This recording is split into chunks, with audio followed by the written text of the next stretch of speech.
कृष्ण और कर्ण के बीच महाभारत काल में कई महत्वपूर्ण घटनाएं हुई।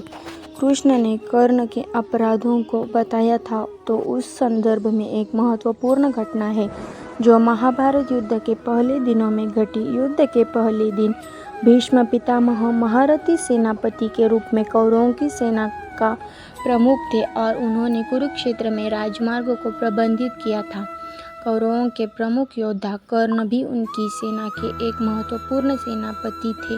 श्री कृष्ण ने उद्योग पर्व के दिनों में भगवद गीता के माध्यम से अर्जुन को ज्ञान और नीति का उपदेश दिया था और उस समय कर्ण के प्रति उसका आदर्शपूर्वक रवैया देखा गया था। महाभारत युद्ध के पहले दिन कर्ण श्री कृष्ण के पास गया और उनसे मित्रता की आग्रह की। कर्ण चाहता था कि श्री कृष्ण उनके पक्ष को सेनानी के रूप में स्वीकार करे और उनकी मदद करे। हालांकि कृष्ण ने कर्ण को उसके धर्म विरुद्ध आक्रमणों के लिए अपने पक्ष में आने का अवसर देने की सलाह दी। कृष्ण ने कहा कि कर्ण का अधर्मी व्यवहार, उसकी अन्यायपूर्वक कर्मों के लिए उसे उसकी असली पहचान और स्वभाव के बारे में जानने की आवश्यकता है।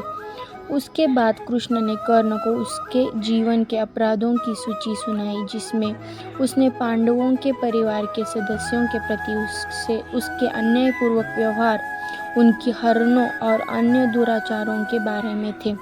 कृष्ण ने कहा कि कर्ण की इन पापों के कारण वह युद्ध में सफल नहीं हो सकेगा और उसके साथी योद्धाओं को भी पराजित होना पड़ेगा। इसके बाद कर्ण ने कृष्ण के वचनों का अनुमान लगाया और उन्हें अपमानित महसूस करके राजमार्ग को छोड़ दिया और वापस अपनी सेना के पास चला गया।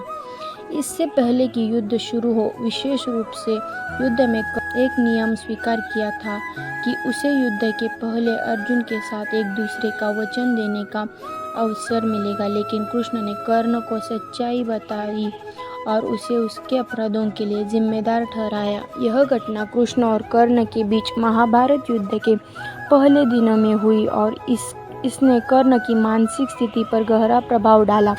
यह भी एक महत्वपूर्ण प्रमाण है कि कृष्ण ने धर्म के पक्ष में खड़े होकर अर्जुन की मदद करने का निर्णय लिया था और उसने अपनी अद्वैत ज्ञान को उपयोग करके अर्जुन को धर्म युद्ध में सफलता के लिए प्रेरित किया था।